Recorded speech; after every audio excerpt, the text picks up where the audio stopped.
Hello everybody, welcome back to the Agostinho Zinga show with me, your host, Agostinho Zinga. This is episode number 219, Dos Uno Nueve. How's it going? How's it feeling? Mofos. God damn it, it's been a while, huh? It's been a hot minute. I think it's been a couple of weeks, maybe 3 weeks precisely. So much has happened in my life. So much has occurred. I want to update you on so many things to get through. But let's start from the very beginning. Hope you guys are doing well hydrated, rested like malarkey. As you can tell watching via the video, I am sweating like an absolute pig. It is absolutely baking here in London. Absolutely baking. I don't know what the temperatures are at the moment. Actually, let me double check and see what the temperatures are in good old London. Because it is mad. It is mad. It is currently, how many degrees right now? It's currently 33 degrees. Holy shit. It's 33 degrees right now, according to BBC weather. No wonder I'm absolutely melting. Supposedly on Thursday, it's going to be 37 degrees. Oh my God. And I'm planning to run outside in the morning when it's that hot because, you know, I'm a bad boy like that. But yeah, it's been baking. It's been hot. It's been amazing weather. I'm not going to complain. I think, you know, Londoners that complain about the weather should just get shot in the face instantly because we usually, you know, most summers are a flip of a coin. What the weather's going to be, we have no idea. We can't predict anything. The only thing we can really predict kind of a little bit, sort of, is Carnival. Carnival is the only time when suddenly the weather in London becomes barely manageable, right? It becomes okay. Usually outside of Carnival, it's fucking a flip of a coin. You get these weird days in the week where it's really warm, but then you're stuck at work and you're hating your life and you can't go to a park because you're at work and stuff. And when the weekend comes along, it's really horrible weather or no one to go outside because they're tired. So when we have a week like this, right, where it's going to be just back to back to back sun, right? I'm looking here on the weather report. It says we're going to have what?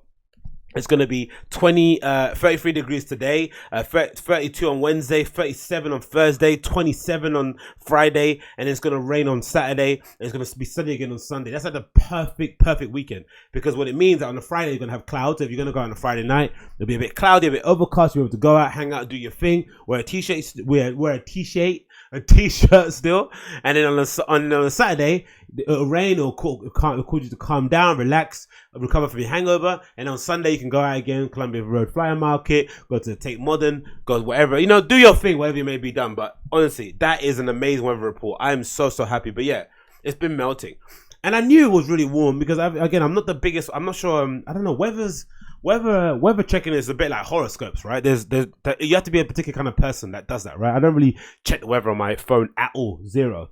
And you know, most iPhones have weather app, most smartphones have weather app, so it's not like, you know, there's no excuse there really. But I don't really tend to check it. I just tend to kind of go by the seat of my pants. But I realized the other day because I was running back from work. Well, you know, formerly the place called work. That's a story I'll save for later. But I was running back from work and I work around the Shoreditch area. So usually I like to run back home on a Monday. I don't know why. It gives me a little bit of a kick up the arse. Monday's usually a bit of a dead day. Everyone moans about Monday. You know, there's that, you know, hashtag Monday motivation tweet on hashtag on Twitter that people use in order to kind of psych themselves up for the working week because they hate what they're doing. But, you know, I love Mondays. Like I said to you before previously, I don't care about days. Days to me are irrelevant. Each day is a blessing. Each day is a gift.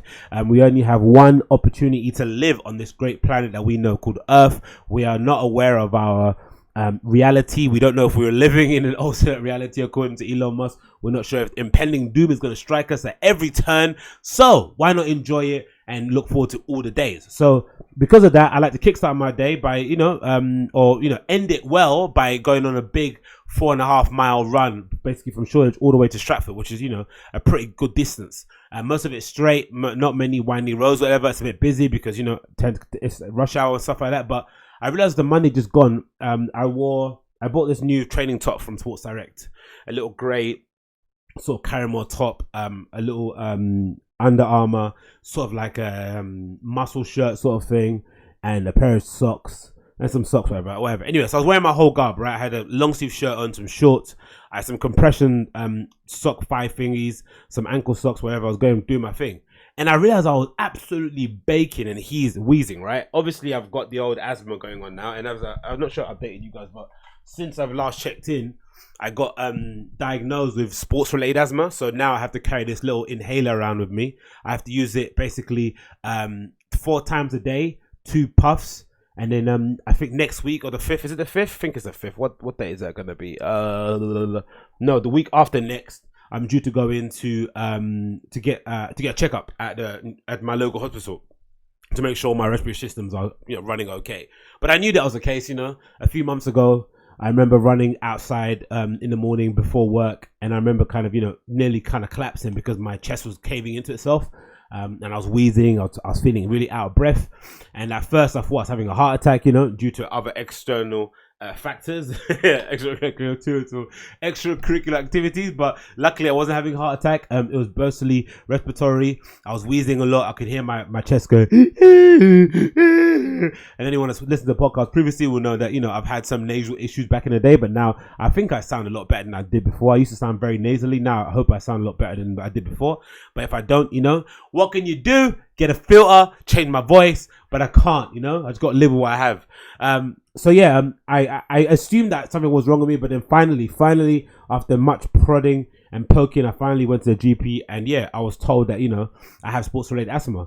I was told to breathe into some like little, those kitchen loo rolls, right? They've got this little instrument. It's sort of like got an arrow. It's got like a little gauge, and you're meant to blow into it, and then that kind of shows you how much kind of respiratory functions you have in your respiratory system.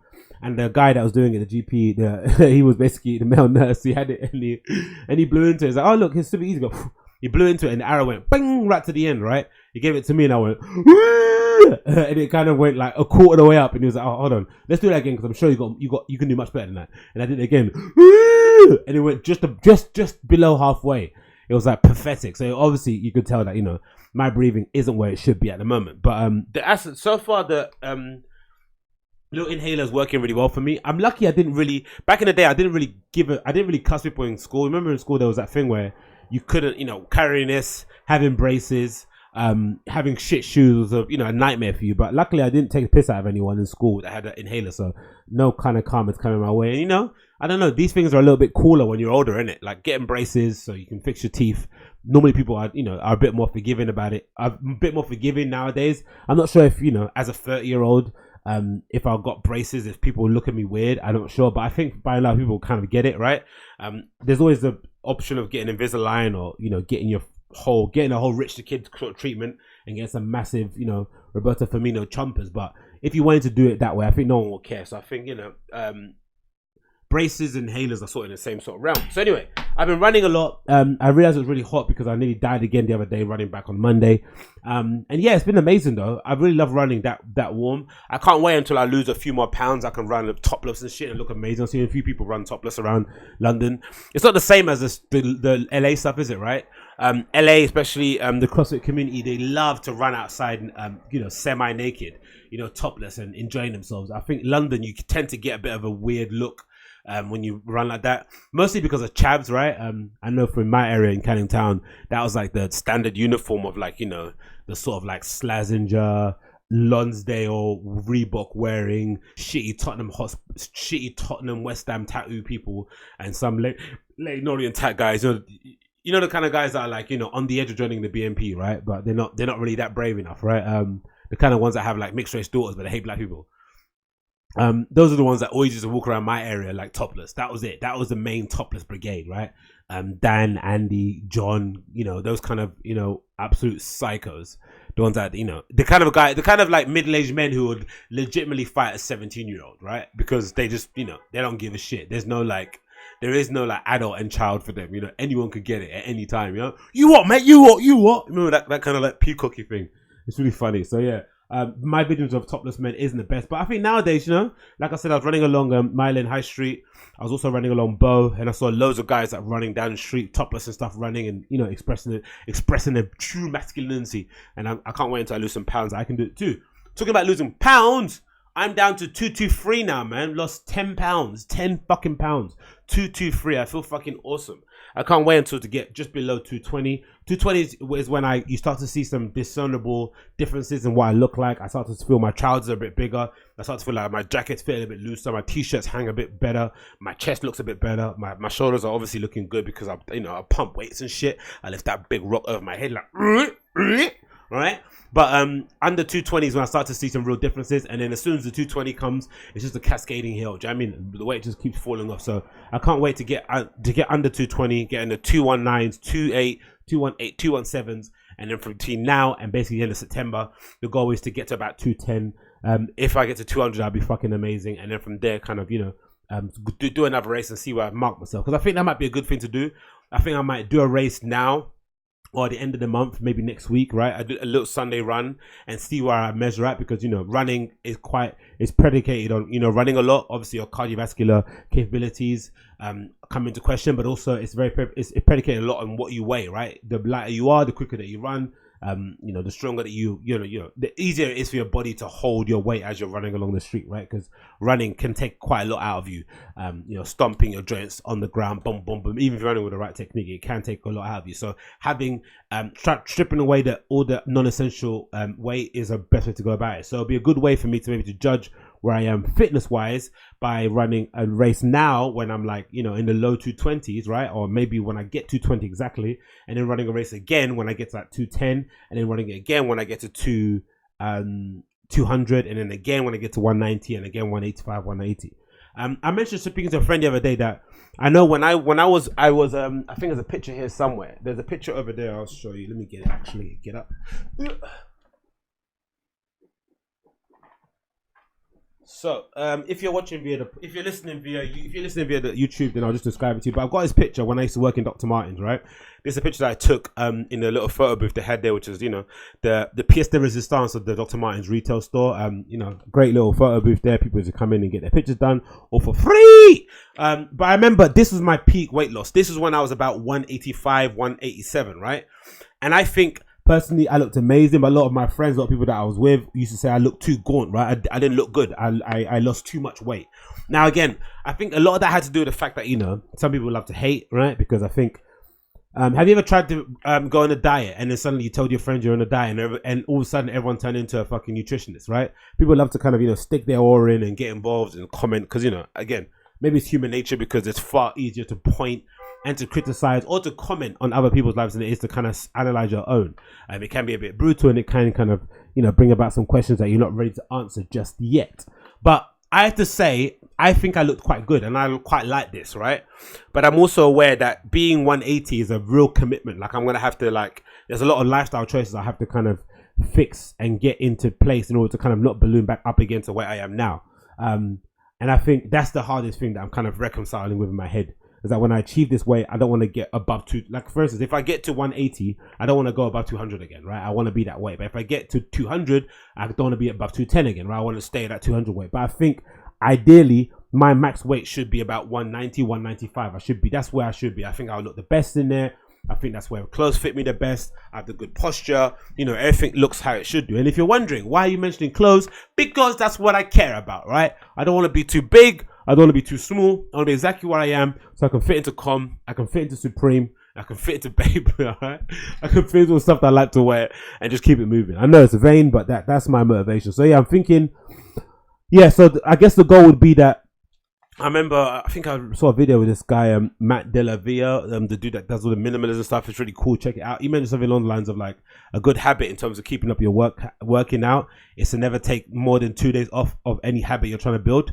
So no, don't take 2 days in a row off at any time, right? So if you're learning a language, if you're trying to keep up a journal, if you're going to learn an instrument, if you're trying to lose some weight, try not to take off 2 days back to back, because the idea is that those 2 days back to back is another habit, right? So you're giving yourself an excuse. So kind of getting back on the wagon regardless, you'll have to have 1 day off, but you have to get back on it the next day, and it kind of got cascades from that. And then I think that kind of probably leads itself to the whole Jerry Seinfeld keep the chain thing, right? Remember, I think he gave advice to a young comedian or someone that went to write jokes, how do you keep writing jokes? He's like, just keep writing every day and don't break the chain, right? Once you get 1 day down, you want to do it again the other day, the lowest hanging fruit. The path of least resistance. Tim Ferriss does that, right? Where you have to kind of just try and aim for 5 minutes of whatever you're doing each day, and then kind of build up from there, as opposed to saying, I'm going to stop doing all of these things tomorrow. And it's like you're giving yourself such a high mountain to climb that inevitably, if you fail short, you just give up and never try again. So yeah, I guess that's the key for me. So let's see. That's the goal. Get to about 190 overall. I can probably do it by the end of the year if I keep doing what I'm doing now. I'm eating quite healthy. I'm still doing my 16-hour fast, mostly 4 days to 5 days a week, which has been a pretty good godsend for me. I'm eating the same things every day. That's kind of been easy for me too. Eggs, some sausages, maybe some tuna, maybe some salad, and then for lunch, salad chicken, salad tuna, salad fish, salad steak. The same sort of kind of routine again. Loads of fruit, and then fast, and I'm done. Right. So I've got a good little kind of structure of what I'm doing. I just need to kind of keep it up, be consistent, and hopefully as we go, the weight will fall. I'll feel good. I'll run fast, and that'll go. But I think that's a good trick. I think I'm gonna definitely try and do the whole do a race now whilst I'm 220. Do a race again when I'm 210, another race again when I'm 200, 290, blah, so on and so forth. I think that'd be a good way to kind of get a gauge of where I'm at, man. Where I'm at. Anyway, what else has been happening to me? Oh, I went to see Travis Scott in O2. That was flipping awesome. That was a great show. An awesome show in the O2. Travis Scott absolutely smashed it to pieces. I think that's fair to say. Again, weird show, man. Weird show because I saw him at the O2. I saw him at the Brixton Academy, right? Back in the day. Not back in the day, a few months ago, last year. Yeah. One of my own there. And it was fucking awesome. It was really, really good. But it was a small arena. He was a really tight 40-minute set. He sort of played it like a punk rock band, right? Just came in and just blitzed through all the hits. Mosh pit, people, they had to call an ambulance. I think some dude broke his arm. It was insane, right? And I was in the seats as well, and we were going crazy. It was awesome, really, really cool really, really cool concert. Sorry. So I wasn't sure what to expect at O2, right? Like sold out crowd, the O2. I've seen Future there, I've seen Drake there. So it was kind of, he had a high barrier, a high kind of thing to kind of meet. And wow, man, it's safe to say Travis Scott met that and probably leapfrog it, right? I think it might have been my favorite performance of the lot. Insanely good. Stage design was awesome. He had like a massive carousel thing on the main stage, and then in the middle they had this weird square that he kind of popped in and out of. It kind of reminded me of wrestling. Back in the day in wrestling when the stadium would go dark and then suddenly the guy would pop in the middle of the ring. That's what it kind of reminded me of when I went to see Travis. And then he'd do it kind of keep going back and forth. And it was just insane how good he is live though. Like, again, no backing track, just him straight vocals, blaring out the hits, everyone losing their minds. It was so good. So good. The crowd was pretty adolescent. I'm not going to lie. There was a lot of kids there. Made me feel super old and stuff. But overall, a really good crowd. I think the O2 stewards do a good job of keeping everyone kind of in check. They had this weird thing where they made sure all the edges were free so people couldn't, stand the edges. And they had like a little ring of safety around everyone that was quite nice and quite welcomed. Yeah, and in general, just a really organized, really good organized festival. Let me see if I can get a video up from O2. I think, yeah, easily one of my favorites. And again, Travis it's weird because you don't really, you forget how good people are live, right? When they perform. No, you forget how good people are, especially when you don't listen to them for a while. Because usually when it comes to concerts, I tend to not listen to the artist. I'm going to go watch. I kind of stay away. I want to kind of build anticipation. So I don't really know what to expect. I hadn't seen anything, right? And these days I have not been on social media too often, right? I've been kind of goes from that stuff. So I had literally no idea what to expect. So when we got there, it was an absolute pleasure. And I think this is a video now, right? That someone recorded. I'm gonna lower the volume a little bit. This is from like the rafters bit, right? Yeah. So this is like from the right hand side. I was somewhere down here, right towards the edge over there with my friend. It was fucking awesome. And yeah, 2 massive screens, a massive sort of carousel thing, a teddy bear there, and in the middle kind of thing there in the middle too. It was an insanely good set, man. He smashed it. See, so that's a ring there. That's the little ring. So he kept popping up between there and the main stage. It was fucking cool, man. Like, we got to see him up close, and he went back there, ran back and forth. Like, it was so good. Honestly, it was so good. I can't underestimate how good it was. The mosh pit was insane as well. Just a really good concert overall. I'll skip through some bits now. But yeah, just really cool, man. Look at it. He fucking smashed it. I was really a big fan of it. Again, Travis Scott, one of my favorites so far live. And again, I think it's real good because, nowadays, especially with the influx of festivals, especially with the influx of fans in terms of hip hop music in general, there really needs to be a level up, a step. Artists need to take a step up and really bring a performance, really bring something special when it comes to a live show. Because again, I think I mentioned this earlier to my friend, like I'm in a space now where I'm sort of kind of reconsidering how I spend my money, my spending habits and stuff when it comes to recreational activities. And I've made it known here that I'm a big fan of nightlife. I love going out. I love having a good time. I love kind of, getting reckless, getting loose and stuff. But I've also started to realize that I also like getting reckless and getting loose when it comes to things that are special, right? I don't want to just do it every weekend for the nonsense things. So I was thinking that maybe going forward, I might start making myself a little pot of Monzo where I kind of put aside 50 quid every time I get paid, or £100, whatever it may be, that'll go towards like any kind of last minute concert or gigs. Because usually, I'm not sure about you guys, but I find it quite difficult to keep on top of gigs and where to go, and remembering who's playing and where to go see them and stuff. So I use stuff like Songkick that works really well, right, in terms of seeing people, but sometimes you can lose track of it, right? So when stuff pops up last minute and your friend's like, oh, let's go to this place, and it's like £90, you're like, oh man, that's my whole money for the week, isn't it? So you're like a bit tight for cash. You're like, I'm not going to get paid until the end of the month, so it's a bit hard. So what I'm thinking now going forward is I'm going to just make a pot, put some money aside every month, and then just have that for all my kind of concert gig stuff. And then what I'll do is that I'll kind of cut out the kind of miscellaneous random nights out in Hackney Wick. Unless I'm going to go see somebody really awesome, right? Cut out seeing like all the random kind of DJs I like to go see, because I like to go see DJs just because I want to see how the best people are playing.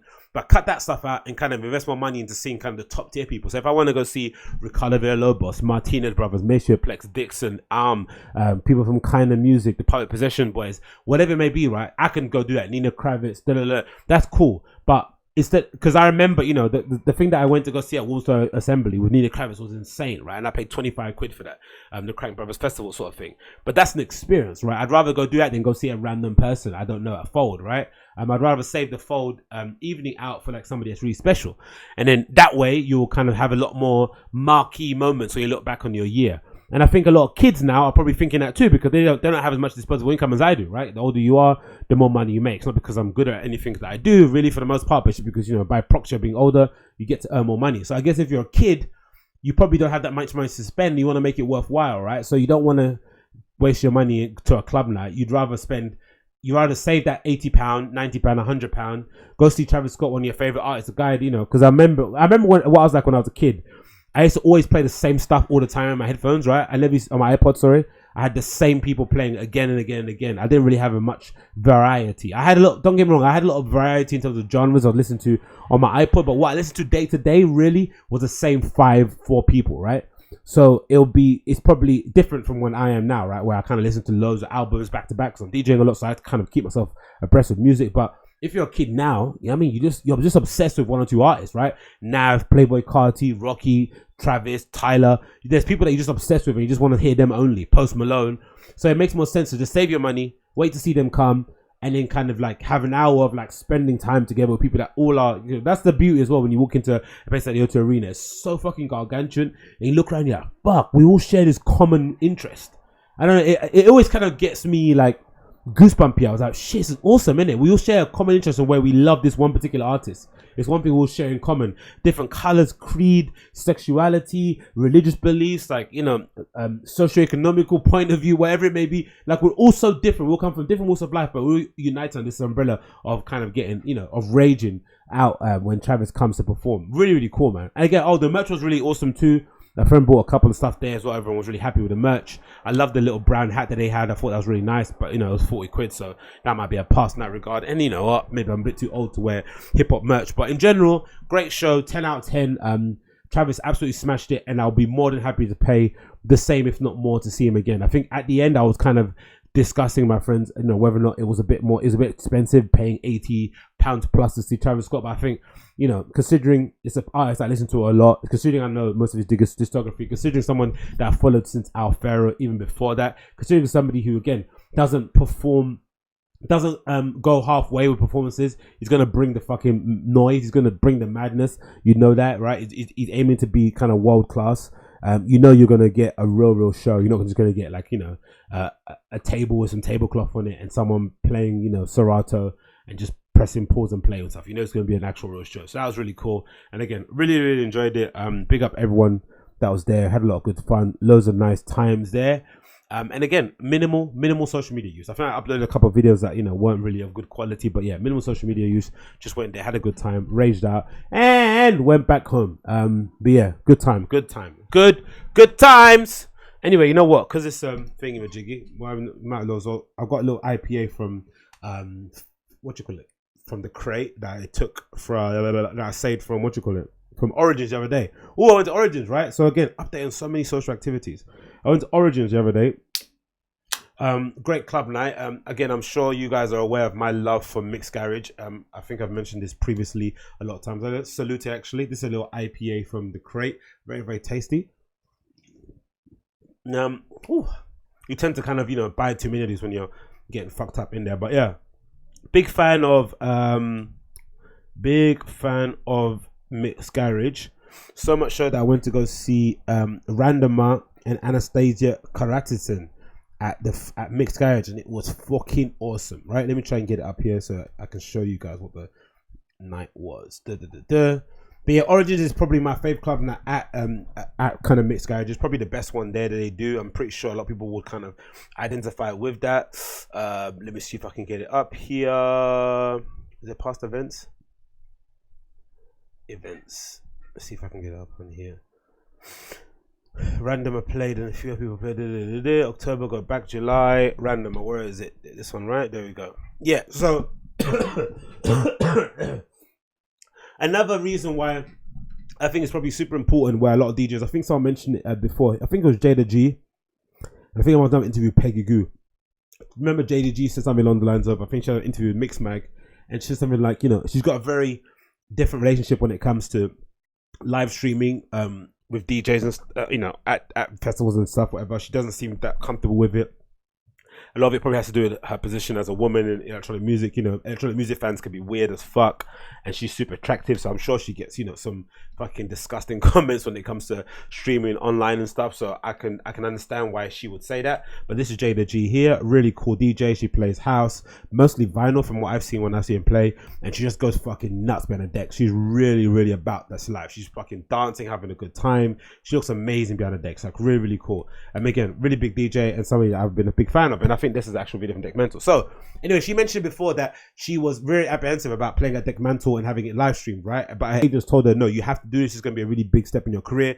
Finally, they kind of persuaded her into it. She begrudgingly agreed, and I think her Deck Mental set, which is I think this picture here where it's rated from, right, went down in kind of electronic music history, really, or in Deck Mental live streaming history. That kind of, you know, at the Shelter, iconic place. I think we're trying to go there next year, actually. Hopefully, fingers crossed, we go Deck Mental. So keep an eye out for us next year if we're there. If you're going this year, I'm jealous. Have fun.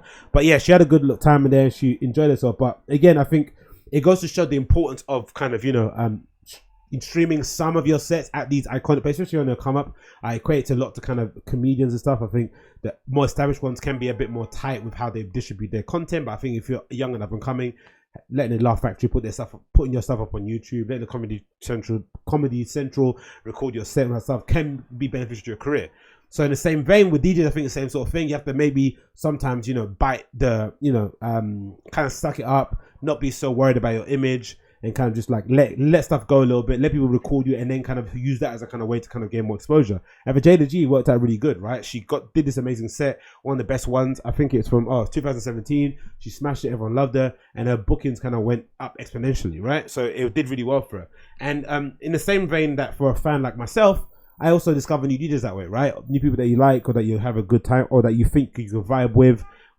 You kind of watch them on the live stream via Boiler Room, via Mix Mag, DJ Mag, all these other kind of platforms, and that's how you kind of get exposed to other DJs. So that's how I got exposed to Radomer. Radomer had an amazing set at Deck Mantle back in the day too, right? That I saw, Radomer, Deck Mantle, that I thought was flipping amazing. And you know, just mixing like an absolute god and absolutely smashing it. And that's the kind of first time I'd actually heard of who Radomer was, right? I wasn't very familiar with him prior to seeing this kind of video. And again, this exposure is what kind of made me a fan. So then when I saw it pop up on my feed of events that he was going to be playing at Mick's Garage for Night Origins, one of my favorite nights, the place where I went to see Roy Perez, went to see Steffi. I've seen a few other people there play with them too. I knew it was going to be perfect, right? They do such a good job of booking really good people. So he played, right? The main DJ absolutely smashed it, did a great job. I think you should watch this set. It's available now. It's on Boiler Room. It's Radomer at Boiler Room Deck Mantle from last year. Like, really, really cool set. But then the other person that smashed it that I had no clue who they were was this young lady, right? Anna Kristensen, right? She played just before Radomer. I think 12 till 2, and he played 2 till 4. And she fucking smashed it. Like, again, somebody that I only saw via stream. I've listened to her set before I left, right? She had a set on Boiler Room that was fucking awesome. And I was like, okay, cool. I'm going to be in good hands, right? So I watched this set that she played at Boiler Room. And instantly, I knew that was going to be in good hands, right? This is a Boiler Room set from, where is it from? From the Present Perfect Festival, sponsored by Budweiser, I'm assuming there. And she really smashed it here too, right? So great set, did amazing, and just, just fucking killed it. And again, just goes to show the importance of DJs kind of letting go. And because I know there's some DJs out there that are a bit miffed about the live streaming thing. They're not very comfortable about live streaming their sets. They think people are going to steal their set list, or they're going to rip their tunes. I don't know. There's a real thing about it. And I think sometimes DJs are a little bit, they want the experience to be special. I know Dixon's sort of like that, right? I like him because he's kind of, he's up his own ass and really pretentious about it. He doesn't really, he likes his stuff to be recorded in a certain way, which I've got a lot of respect for. But again, I think for the up and coming ones, the ones that are younger and kind of grafting, kind of making their way up the industry or making their way up the ladder, I think it's beneficial to have maybe one or two. You don't need to do everything. You don't need to do all the fucking Boiler Rooms in all the kind of random places. But I think doing the kind of marquee events, whether it be Awakening, whether it be, Awakening again, it's a marquee event, but it's a big time thing. But, Deck Mantle, I don't know, the AVA festival in Ireland looks fucking insane. There's a couple in Italy that are absolutely nuts, at the Kappa 4 one that the Italians used to go absolutely nuts for. There's a few that you could do that will really kind of boost your profile and get you out there. And again, I think for the most part, agents, bookers, club managers, events managers, whatever, they're sort of looking at that sort of thing, because I know I am, right? As a fan, like, again, I discovered a new DJ, Anastasia Kristensen, somebody I'm going to be following now. Random or somebody I only found out about last year, and again, I followed up again and saw him this year at Mix. And again, I have to say, just an amazing place. I'm really a big fan of Mix. Again, they do a good job of just getting everyone through. It's open until 4 for the most part. It was a daytime party, so they had it outside with the amazing weather, which I missed, but whatever. And again, just great bouncers, not overly pushy and stuff. Now they've changed the toilets too. They're unisex. Before they used to be separate, but now they've just kind of knocked through the wall and made it just one big toilet, which is a fucking masterstroke, by the way. Like, those guys, whoever's idea that was, brilliant, banging. And again, just great bar staff, really quick, really easy to deal with. Great night, great sound system. It's located in Hackney Wick, so for me, it's just a stone walks away from home. I can walk home very, very easily, and just really perfect occasion, and something that I can't speak of any highly. And again, I think going back to what I said previously about changing my spending habits, that's what I kind of want to do going forward. Support the kind of good club nights, right? Snack Crackle Pop, Crank Brothers, when they do their nights. Origins, of course. There's a few others in Fold that do their thing. Like, support actual good promoters who are going out their way to book these big, because I'm sure booking Radomer and Anastasia Kristensen and other people wasn't cheap, right? I'm sure that wasn't something that they had to kind of, you have to kind of lay down the big bucks to get people to play. But again, going out your way, saving up your money as a promoter, and again, it kind of makes me think that I want to get back into promoting too, but it's so hard, man. It's really a slog. It's not a really thing that do for the faint-hearted, but putting in your party here and there and just splashing a couple of grand on the party that you just want to throw because you just want to do it for the sake of it. It's so much fun, isn't it? Like, I really, really enjoy it. But anyway, big fan, amazingly smashed it. Radomer and Anastasia Kristensen, stand-up performance for me for the whole night. Again, I only saw those two anyway because I arrived at 12. But again, great DJs, absolutely smashed it. And Mix, one of the best clubs around in London if you're looking for somewhere to go. Okay, so let's get into some topics. I gave you a lot of my life update. I'm sure some of you are enthralled by it. I'm sure a lot of you are bored by it. So let's get into some stuff that's happened. What have we got here? Not done. So I had this amazing little article that I saw on the Daily Mail. That was pretty interesting. Some genius out there. You remember there was I think there was an article recently about some designer who won the design award for inventing a chair that would do away with men that would kind of eradicate the need for man spreading, right? I think this lady kind of got pissed off with men spreading their legs, aggressively when on the trains and stuff. So she decided to make a chair that forced guys to sit like women sexually, where with your feet kind of with your knees together. Bit weird, but hey, I get it. Anyway, that I'm not really interested in. This I'm more interested in. This is a design solution that looks flipping incredible. On the Daily Mail, and it says the following. It's a headline: "The end of elbow wars. New airplane seat design that gives passengers in the middle seat more room and their own armrests to be clear for takeoff." Now, I remember before I got told prior, just again a real big eye opener, that supposedly the rules are for armrests on a plane is that the middle person gets both armrests. The one on the aisle gets the armrest on the aisle, and the one on the window seat gets the window seat, right? You get the window seat, you get to kind of lean on something. That's how it's meant to be going, which makes more sense. Because imagine if you were sitting in the middle seat and you couldn't have any armrest. You have to just sit like this with your arms like that. It's so super odd. I'm sure we've all kind of sat on a train next to somebody that's a bit bigger than us, or somebody that's got a lot of stuff, and you're having to kind of sit, inside yourself, or worse for worse, scoot forward in the edge of the seat when your bum's hurting.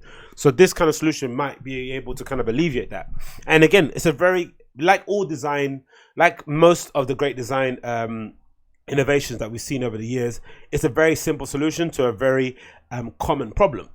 So if you see here, as you scroll down the Daily Mail article, essentially what it is that the seat itself the middle seat is slightly wider and it's sunk a bit lower, right? So essentially the armrests are like where you need to be. And that's basically it. It's a little bit wider and it's a little bit lower, and it's kind of pushed back a bit. That's all it is. And that creates the illusion of having your own little armrest. And it looks incredible. And again, I wonder if it's going to be something that's going to be implemented on most budget airlines. Let's read the article. So it says the following.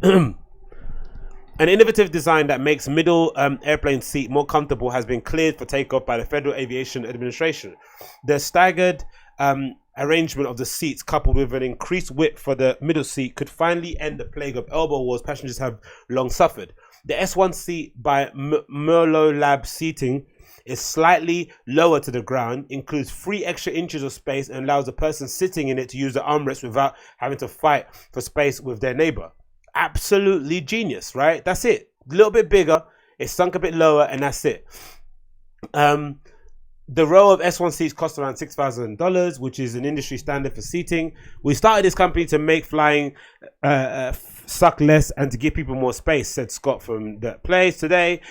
We can actually make these seats higher, so you can have 3 different heights for 3 different widths, said Scott. What we're trying to say to the general public is that one size does not fit all. That's absolutely amazing. I guess it would work pretty well for bigger people too. I know there's a lot of issue. I know some YouTubers like to kind of snicker and laugh at, kind of obese people that have issues when they get on planes. But, having been a bigger guy myself, I have a lot of sympathy for that, because I know how, I remember that was a one sort of cue that I remember having when I knew I was losing weight. I remember because back in the day when I was fat, right, and I was standing on the escalators and I was standing on the side where you stand on, I remember when people passed me, they'd have to kind of like pivot to the side.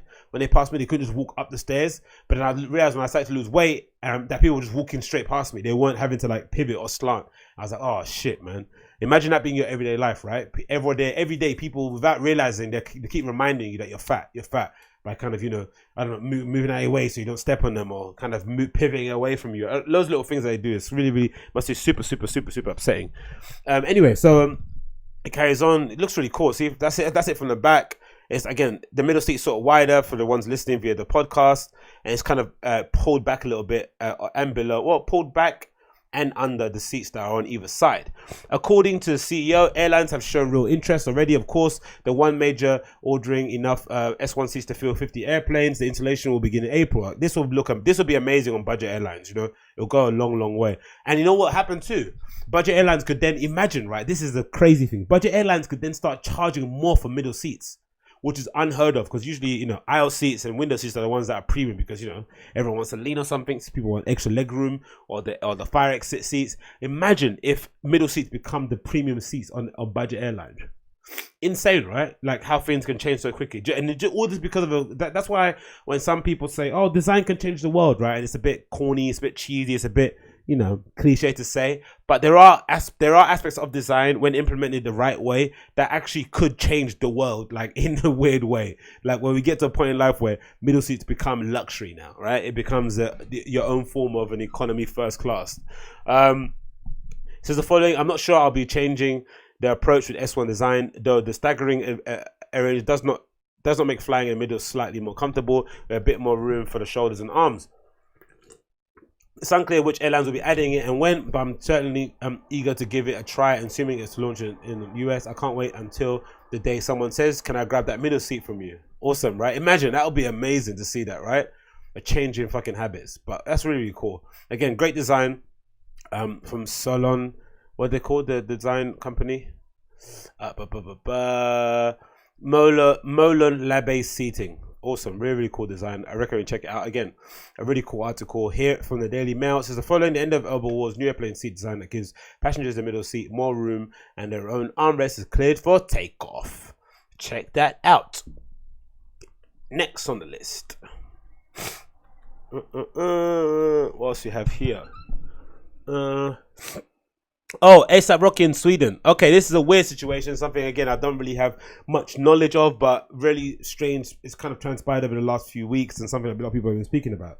So, as you are well aware, ASAP Rocky, or most people should be aware, ASAP Rocky has unfortunately been arrested and is still in prison now in Sweden. Has been for nearly 3 weeks. It's going to come up to a month before he's scheduled to be released. I think the Swedish Prime Minister said he's going to be coming out on 26, so he's kind of on cue to come out until then. But I think what they're going to do is that they're probably going to keep him until the 26th, charge him, and then keep him again, right? And it's been a weird one because I think for most people, I think UK people have been led to believe. I think most of the time in the UK, it feels as if, again, I'm not an expert on law, but I always get the impression that the police tend to kind of wait to arrest you until they've gathered enough necessary evidence to kind of make a strong case against you, so that when they do arrest you, your lawyer isn't going to be able to squirm you out of it again, right? They don't want to waste their time chasing a case that has no real conclusion or isn't going to result in some sort of conviction. So they have all the evidence in place. It feels like the UK police, or most police forces, kind of want to get the case 75-85% solid enough, and then kind of tie up any loose ends as you're sitting in custody or as you're out on bail. But from when I've watched Trapped, right? It's a really cool series. It's on I think it's on the BBC. Season 2 just came out. It's this amazing Scandinavian film noir, drama noir series, right? Really, really cool series. Starring this big husky detective who essentially is, I think it's based in Iceland, right? A little town outside of Reykjavik. Really cool series. It follows this guy who's kind of basically uncover, mysteries and crime, mostly in a Scandinavian way, really slow paced, loads of twists and turns, really cool, right? Really cool show. But something that I've really learned from Trapped is that usually whenever they're investigating somebody, they usually lock them up as they're investigating, right? They pull somebody in for a suspected crime, and then they have a little police station in this little village that they live in, and then they kind of lock them in there until they conclude their investigations, and then begrudgingly, if they don't have enough evidence, they let them go. So I wasn't too surprised that ASAP Rocky got arrested for fighting, because from what I've realized in Sweden, from what I've seen of people talking about this whole issue, is that you're just not allowed to fight in the street in Sweden, right? If you fight in the street like that, you're gonna get arrested. It's just standard. There's no if buts or maybe, and especially if you're a high profile figure and they think you might be a flight risk and you're not natively from that place, blah blah blah. You're not, they're just gonna arrest you standardly. But the weird thing about it is that it quite clearly, looking at the video that was recorded, you see kind of the crackheads following ASAP Rocky and his security guards. Making a nuisance of themselves. Some people are saying that they're touching girls' bums. They're just being creeps, right? And being annoying and not kind of leaving them, the Rocky's entourage alone for them to go back to their hotel. Eventually, they snap, I think, because the crackheads throw their headphones or throw something at ASAP Rocky's security guard. A scuffle ensues. One of them tries to probably hit Rocky. Rocky defends themselves, scuffles, drags one of them to the ground, kicks them a little bit, and they continue going on, right? But the video is quite clear on what happened. Unfortunately, the police, when they saw that, they weren't very amused, and they said, "Oh, he's got to come in for questioning." ASAP Rocky voluntarily hands himself in police, and he hasn't been seen since. Absolutely fucked, isn't it, right? And again, it's just a weird way to go about things. I just don't know what the case is, but I guess, again, having looked at the video, right, having seen what's happened, I think, let me see if I can actually get the video up here and kind of quickly go through some bits. But having seen the video, I think looking back on it again with hindsight, I think ASAP Rocky's security guard, ASAP Rocky himself, probably has some sort of level of blame towards this. Again, doesn't excuse the fact that, you know, suddenly you go from defending yourself on a street fight and then now you're being arrested and kind of being locked up for, you know, an unknown amount of time. So let me see if I can get up here. ASAP Rocky, Sweden, right? Let's see if I can find it here.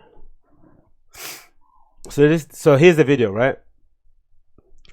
We're gonna probably just mute it a bit, push it forward, right? So there you go. So there's these weird two little guys who look like they're high as fuck. They're trying to come at Rocky, trying to ask him questions and shit. Security guard telling him to go away. They keep being nosy, keep biting in and stuff. I don't know why Rocky and crew are walking around roaming the streets like that, but again, let's stop it for another day. Eventually, security and this guy start fighting. Security should be fighting this guy, right? That's what it should be happening. I'm not sure why Rocky got involved. But again, I think the issue is here, when they started to throw blows, security should have got Rocky into a car and send him back to the hotel. I don't know why they were still on the street, because again, they're lucky this is in Sweden.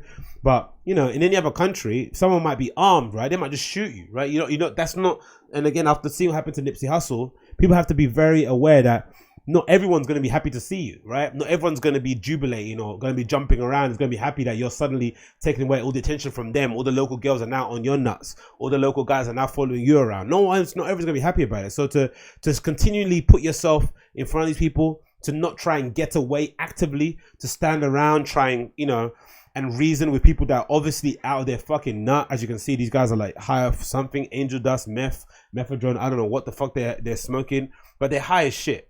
So I think what they should have done was just left straight away. Rocky here is trying to talk to the guy, trying to give him a conversation and stuff, but it doesn't go right. And again, it just keeps escalating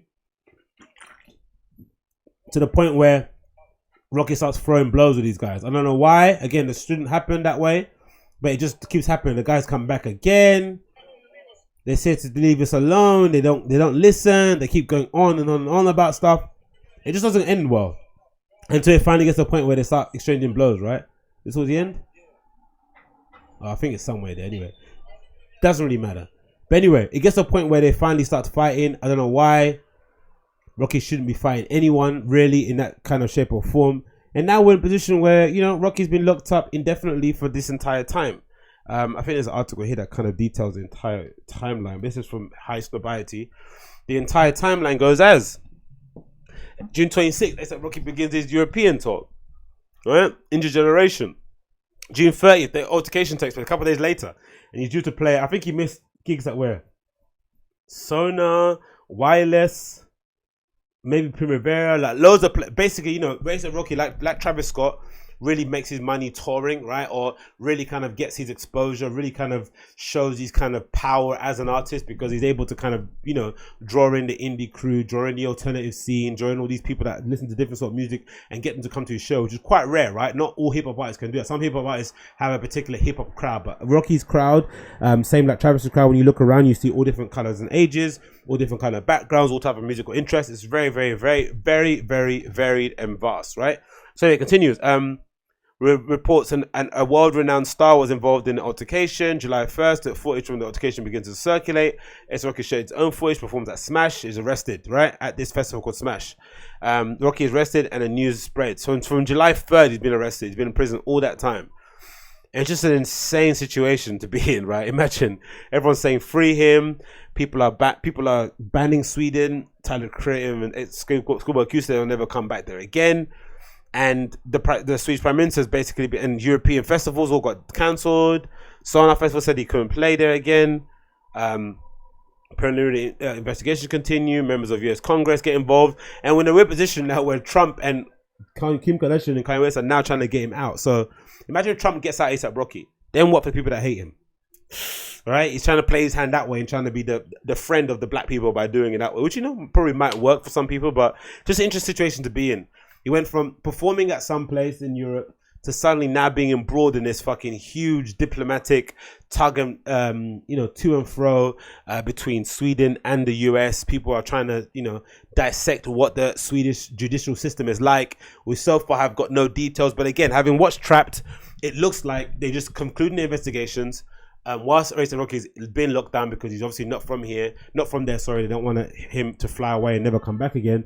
But the odd thing about it, the one that really throws a spanner in the work, is that they decided not to convict the 2 kids that are in the video, right? They've said that they're not guilty of anything. They've kind of dropped all charges against those 2 guys that instigated the passer, which is very, very strange. That's the only bit that kind of throws me off. I think we all know, okay, maybe A$AP Rocky did fucked up by, swinging on the dudes or kind of swinging them to the ground and stuff or whatever it may be doing. But those guys instigated it, right? They were following him and Rocky and his friends and security around the whole time they were there. They weren't kind of like, chilling out. I don't know, man. It's a weird situation. I don't really know how to kind of describe this one. Again, prayers to him. I guess he's fortunate that he's in Sweden. Prison is prison. Don't get me wrong, but Swedish Scandinavian prisons are, known to be one of the best. They usually treat you quite humanely. I think the fact that he's in a shitty situation, there's a lot of police officers in that station that probably sympathize with him. The only other thing that's a bit worrying is that there's a lot of racial tension in Sweden lately as of the last few years with the influx of Somali immigrants that have been coming there. Some of the news I've been following don't get me wrong, has been mostly on kind of really creepy right-wing websites that YouTube channels that tend to kind of paint immigrants as monsters and shit. So I'm going to take that a pinch of salt, but from what I've seen, there's been a real cultural battle between people that are coming from other parts of the world and the kind of Swedish way of life. So maybe this has something to do with it. Maybe it's the fact that he's an American artist and he thought he could go there and flex his power, and the Swedish judicial system took offense to that and thought, no, we're going to show you who's in charge. I'm not sure whether it is. Send prayers to him. And again, there's some people out there that are kind of happy that's happening to him because he's obvious, less than ideal comments regarding race relations in the US and stuff. But again, I think it's super unfair. I don't think every artist should be put in a position where they have to be your role model or they have to fight the fight that you're fighting. I think A$AP Rocky has been quite clear, and I think if you heard him speak about anything other than music, you know that he probably isn't the person to really kind of fight the, police reform, police brutality conversation. I'm not too sure why anyone wants that from him anyway. So if he doesn't want to talk about it, or if he feels as if it doesn't affect him, then I think that's his prerogative. But to suddenly sit there and, gloat and be happy the fact that he's been arrested because now he can suddenly become, Malcolm X overnight isn't fair either. And again, he doesn't need to do that. He's just kind of like, get out, go back home, gather kind of his thoughts, and again really kind of assess why his security allowed him to be out on the road for that long. He should have been in a cab sooner rather than later. The security guard should have been phoning a cab any random place, just put him in a car and get into the hotel. That's it. There should have been he shouldn't be walking around the streets of Sweden anyway like that in the first place. But I guess you want to see the sights and stuff. You're an artist. There's not many times you go abroad and stuff. You don't want to be holed up in the car the whole time. But I don't know, man. Again, it sucks to be a celebrity, man. This is it. Constant attention that brings you money, that allows you to live the life that you want to live, right? Allows you to travel the world, but then the attention that you get, you can't choose. You can't choose the people that like you or that want to follow you. Sometimes you might get some psychos that come your way. You just have to deal with it as it goes. Really, really, really disappointing, man. But hey, what can you do? Moving on. Dapper Dan says Off-White is not owned by Virgil. This is pretty interesting. So there's an interview with Dapper Dan, right?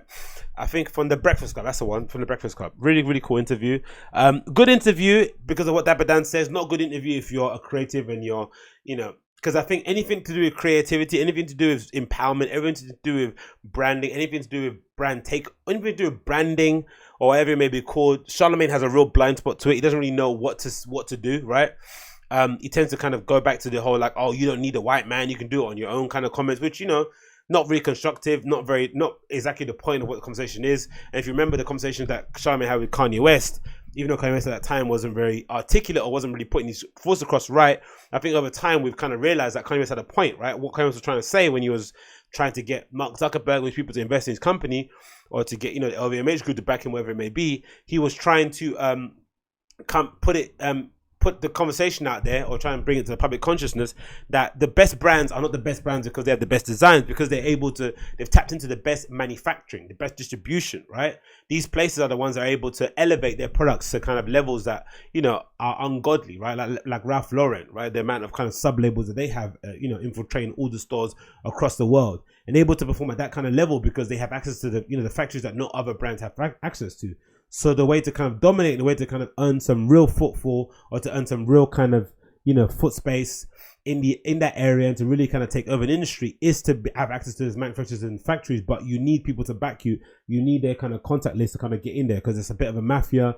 It's closed doors. You're not really going to find people on Alibaba. You're not going to find them on Google. It's stuff that you only know once you get involved in the industry. So with that said, Dapper Dan had a really cool conversation with the Breakfast Club where he kind of expounded on that and basically was saying that he wants to make his brand global. That's the whole premise of what he's doing with Gucci. So the original premise is that he kind of felt as if like when the whole cancel Gucci thing happened because of the blackface turtleneck or the blackface ski mask, he felt as if like he was being told to suddenly now his morality was being kind of called into question, and he was saying that, I'm fighting a bigger fight here, right? Yes, Gucci did a bit of an oopsie, but I would rather deal with it and kind of educate them and kind of correct the wrongs within the inside than kind of standing up from the outside and pointing fingers. And he says, again, it's a bigger fight, right? The fight is to kind of get his brand to be global, and the way he wants to do it is to associate with Gucci, have that kind of capture collection, have his workshop be sponsored by Gucci that's still in Harlem. And then from there, as soon as that kind of blows up, the idea is to kind of then take his brand global, because then by that time, he would have built up enough relationship, enough contacts with the industry or the fashion industry, garment industry, distribution, whatever it may be called. And then from there, you can kind of expand his brand global overall. And for some reason, Charlemagne just couldn't understand why that was, right? Why that was the case. Why he couldn't just kind of do it on his own. You got the money. The conversation people had with Kanye West when he was kind of talking about stuff, right? And it's a really, really cool interview, because again, it goes to show that I guess in some ways, in some walks of life, or in some areas, some people are just woefully ignorant about what it takes to really achieve things at the highest level in some industry. Because I think maybe because with the advent of social media and the advent of smartphones, I think some people have this assumption that some industries are just the fact that, as long as you got a phone in your pocket, you can make it. But some industries still have gatekeepers, right? Professional sports, for the most part, you still have to be, you still have to make it. You still have to pass a trial, right? No one's going to kind of take you in a team just off the base of, you having a good social media following. And in the fashion scene, for the most part, having your own namesake brand and producing it at a high level, you really do need the backing of an industry great, of an industry giant. You've seen what happened with Stella McCartney, right? She left one big fashion group and changed another big fashion group. Why? Because she couldn't produce the clothes that she's producing at that level, at that price point, doing it on her own. And she's banging the drum on sustainability. She's all about recycled materials. She's very conscious of her brand. She's very kind of, environmentally conscious. And even she doesn't realize that I can only do it one way. I can't do it the other way. I can't really bootstrap it. There are some companies that do that, but for the most part, no one else can. And I think, again, it was a very interesting conversation. I'll play a little bit of it now here in the background for you guys to see. I'm not sure what part of it I'm looking for.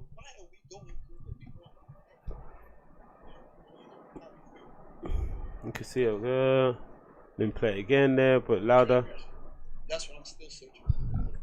Still trying to find out what that was. And again, it's just interesting, like with the Charlemagne stuff. And he's pivoted really well. The rebrand he's done has been amazing, right? He went from being the kind of most offensive guy on radio to now being, a book, a New York Times bestseller, an author, someone speaks about anxiety, mental health, blah, blah, blah. So he's a therapist all the time. It's a very interesting pivot, because I think he realized that, the most offensive man on radio can only go so far.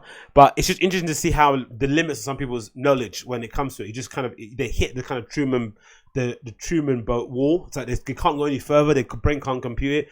And it's just interesting the exchange they have where Dapper Dan's trying to get through his head that, look, I have to be with Gucci to make my brand global. Once it's global enough, I can then step away and do it on my own, but I still need the access to his factories. I can't just do it completely on my own, right?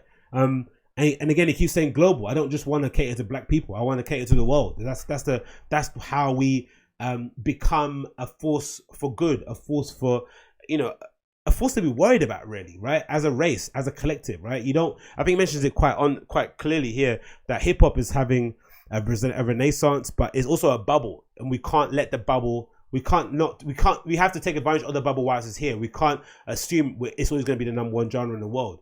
All right, something else may come over and overtake it. So whilst it's the hottest thing and everyone wants to do brand deals with you, everyone's throwing money at people. Artists, like Bad Bunny. I saw a report. Let's say that she, got a $1 million songwriting deal. Everyone's kind of eating really well off of hip hop.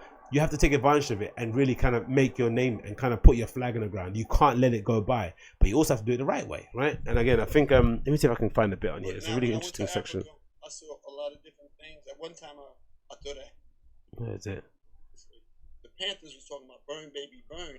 Emancipation Proclamation.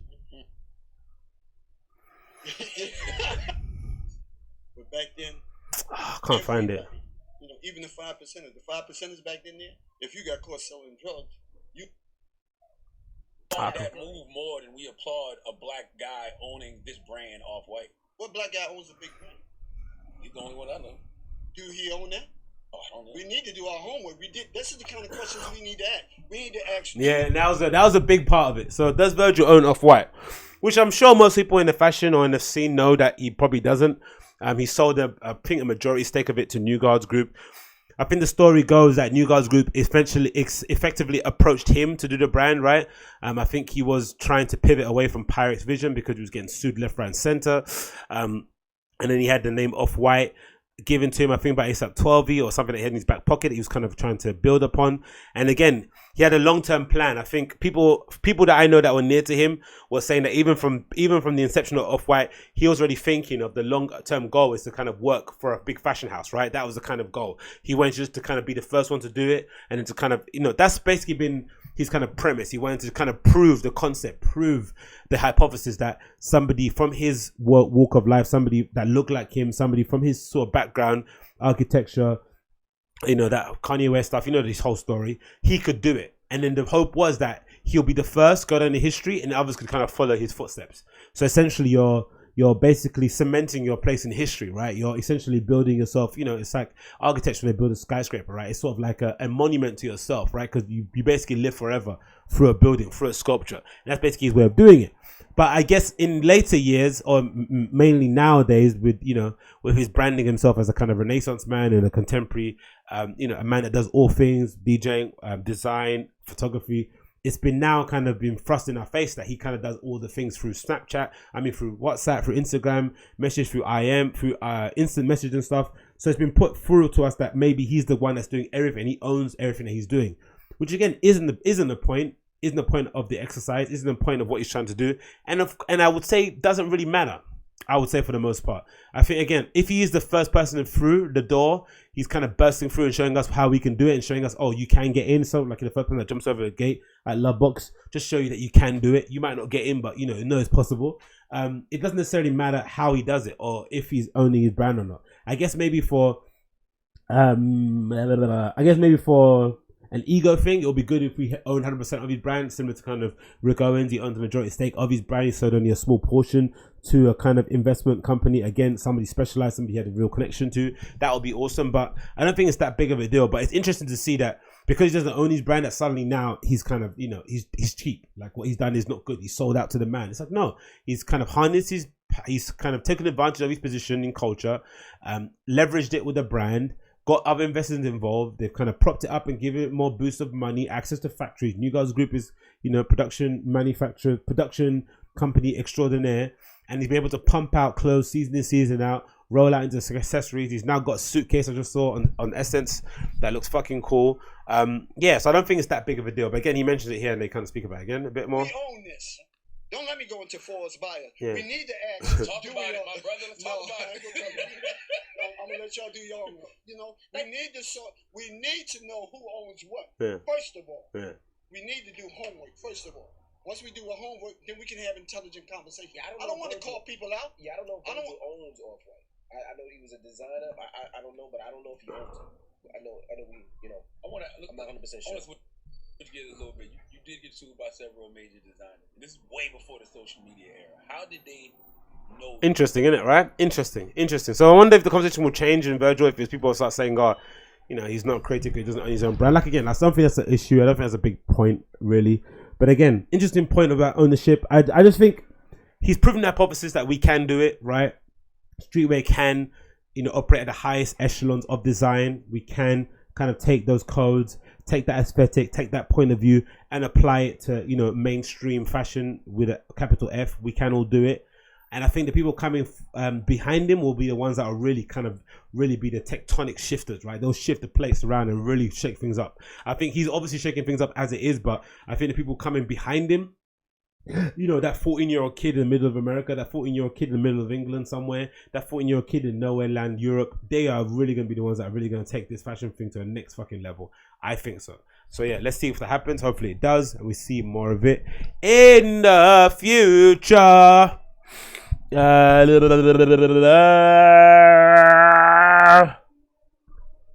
What's the future of club culture? I've seen this little video here. What's this? The future of club culture. What is this? A resident advisor.